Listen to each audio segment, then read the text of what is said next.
Hi guys, it's Becky with the good hair, and I wanted to come to you with a little bit of a story time video. So I had already made this video, and I actually made a lot of videos about a week ago or two, and because I suck at technology, they all got deleted. So I guess I'm filming the video all over again, and it came out really well the first time I filmed it, but I just wanted to give a little bit of an explanation about why, if you follow me on Twitter, why I was just poof, gone for a while. It was a good maybe like 3 months that I just took a break. And I had people messaging me asking, are you okay? Where are you? And I'm totally fine, obviously, I'm alive. And I was fine the past few months too, but I just wanted to maybe explain a little bit about why I was not on Twitter. So I get a lot of tweets when, obviously I write about politics mainly on my Twitter. That's almost exclusively what my Twitter has been for the past couple years.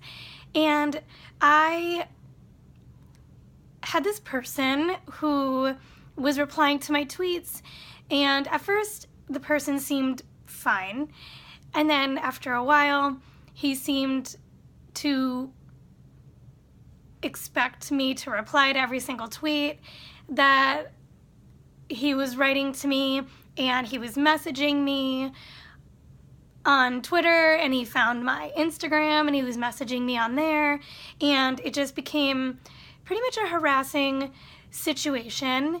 And he made it clear that he was suffering from mental illness issues, and he explicitly said he was suffering from mental illness issues, and I tried to make it clear to him that I, being just a person on the internet, I cannot help in any way. I really, I can't help someone with those types of things. I think personally that if you're suffering from something, you should be reaching out to people in real life, therapists, friends, doctors, teachers, professors, anyone in your real life, because they're going to be more equipped to help you if they're in your real life.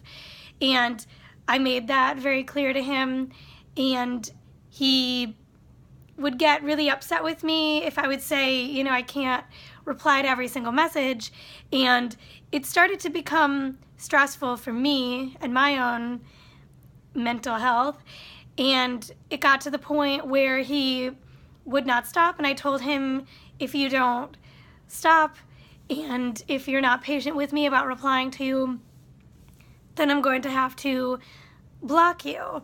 And I made that very clear, and he didn't stop, and his messages became more and more harassing.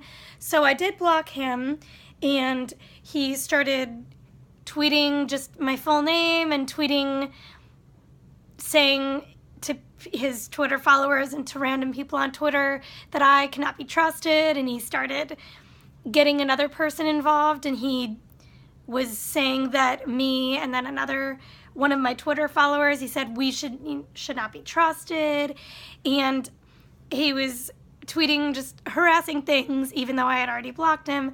And so I was able to get his Twitter account taken down. I had reported it twice for it to be taken down. And then he was still following me on Instagram, so I blocked him on Instagram. He made a second Instagram account that I had not yet blocked, so I had to block a second Instagram account that he created. I had to block him on LinkedIn because he was following me and looking at my LinkedIn profile. And then he was sending me emails, and for my Gmail, from what I understand, you can only block them by sending their emails to spam.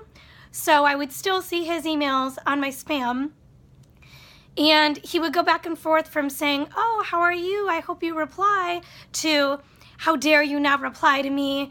You don't care about me. How dare you? And then one of the last emails he had sent to me was saying that he was going to kill himself, and he said that I don't care about him and things like that. And I hope he's doing okay, but that situation was basically why I felt like I had to step back from most social media, and specifically Twitter, because I felt like, what's going to happen if, I reply to a tweet? And I feel like you never know what's going to happen. And so just going through that situation was pretty stressful, and I'd never been through that before. And so I just want to put it out there that you have to keep your own mental health in check. And if someone is causing problems for you with your mental health and you feel like your mental health is in jeopardy, you need to take a step back. And even though the internet is great and social media is amazing, and it's amazing that we can make connections with people from all over the world, we also have to remember that if we're suffering emotionally and mentally, we need to be seeking out professional help, and we need to be seeking out help from people in our own real lives. And we can't rely on people on the internet to help us directly, because they can't. I can't help you if you're thousands of miles away from me. There's not a lot I can do for you. There's not a lot you can do for me if you're thousands of miles away from me. So we need to be seeking out help in our real life. Like I've said, be it a therapist, a doctor, a friend, a family member, anyone. And if you're not getting the help you need, when you go to one person, don't let that stop you. Keep seeking out help from different sources until you get the help you need. Because I don't want us to be reaching out on the internet, just sending out messages and not getting the reply we need when we need it. So that's just how I feel. I feel like it's great to make connections on the internet, but we also have to be keeping our own mental health in check. And if we need help, we need to be trying as hard as we can to get the help we need, and don't stop at just one person. If one person isn't giving you the help that you feel you need, seek out help from someone else. And the internet is an interesting place.